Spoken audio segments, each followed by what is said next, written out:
নমস্কাৰ। আজিৰ এই ভিডিঅ'টোত আমি আলোচনা কৰিম পৰ্যটন আৰু ইয়াৰ কেতবোৰ আনুষংগিক দিশ। উত্তৰ পূৰ্বাঞ্চলৰ প্ৰতিখন পৰ্যটন ক্ষেত্ৰই শেহতীয়াকৈ দেশ বিদেশৰ বিভিন্ন পৰ্যটকক আকৰ্ষিত কৰিছে। গতিকে উত্তৰ পূৰ্বাঞ্চলৰ এই পৰ্যটন ক্ষেত্ৰবোৰৰ এক সুকীয়া বৈশিষ্ট্য পৰিলক্ষিত হৈছে।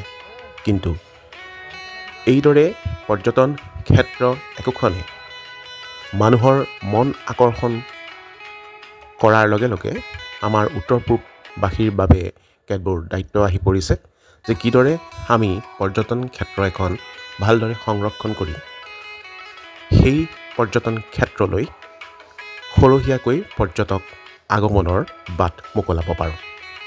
এইখিনিতে পৰ্যটন উদ্যোগৰ সম্প্ৰসাৰণৰ লগে লগে বহনক্ষম পৰ্যটন উদ্যোগৰ বিকাশৰ ক্ষেত্ৰত মানিবলগীয়া কেতবোৰ নীতি নিৰ্দেশনাৰ কথাও আলোকপাত কৰিব লাগিব।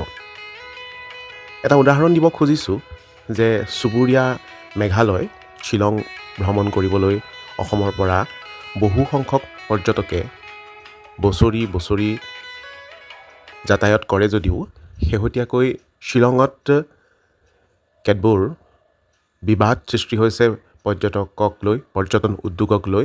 বিশেষকৈ তাৰ যিসকল টেক্সি ড্ৰাইভাৰ আছে, সেই টেক্সি ড্ৰাইভাৰসকলে অসমৰ পৰা যোৱা পৰ্যটকসকলক খুবেই কেতিয়াবা বেয়া ব্যৱহাৰ কৰে।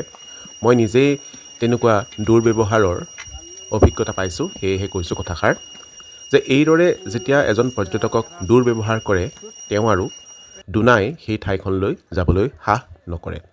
দ্বিতীয় কথাটো হ'ল পৰ্যটকসকল তেতিয়াহে তালৈ যাব যদি তেওঁলোকে তাত মনে বিচৰা ধৰণৰ উপাদানসমূহ পায়। কেৱল মদ মাংস খাবলৈকে পৰ্যটক কোনো এখন পৰ্যটন স্থানলৈ নাযায়। প্ৰকৃতিৰ নিৰ্ভীত কোণত কিছু সময় নিৰলে অতিবাহিত কৰিবলৈও পৰ্যটকক তালৈ যায়। গতিকে পৰ্যটন উদ্যোগৰ বিকাশৰ ক্ষেত্ৰত সকলো পক্ষই যথাবিহিত পদক্ষেপ ল'ব লাগিব, অন্যথা পৰ্যটন উদ্যোগটোৰ বিকাশ সম্ভৱ নহয়। কিন্তু উত্তৰ পূৰ্বাঞ্চলৰ যিসমূহ পৰ্যটন ক্ষেত্ৰ আছে সেই পৰ্যটন ক্ষেত্ৰবিলাকক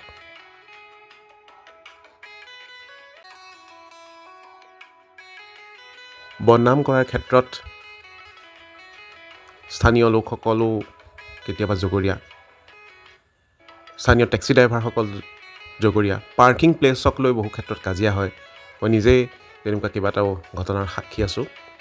গতিকে আহক আমি এই উৎসৱৰ বতৰত পৰ্যটন ক্ষেত্ৰক আগবঢ়াই লৈ যাবলৈ নিজে মনতে ধাৰণা লওঁ আৰু পণ কৰোঁ পৰ্যটকসকলক সসন্মানেৰে আমাৰ অঞ্চলসমূহত ফুৰাই তেওঁলোকৰ মনৰ তুষ্টি যোগাওঁ।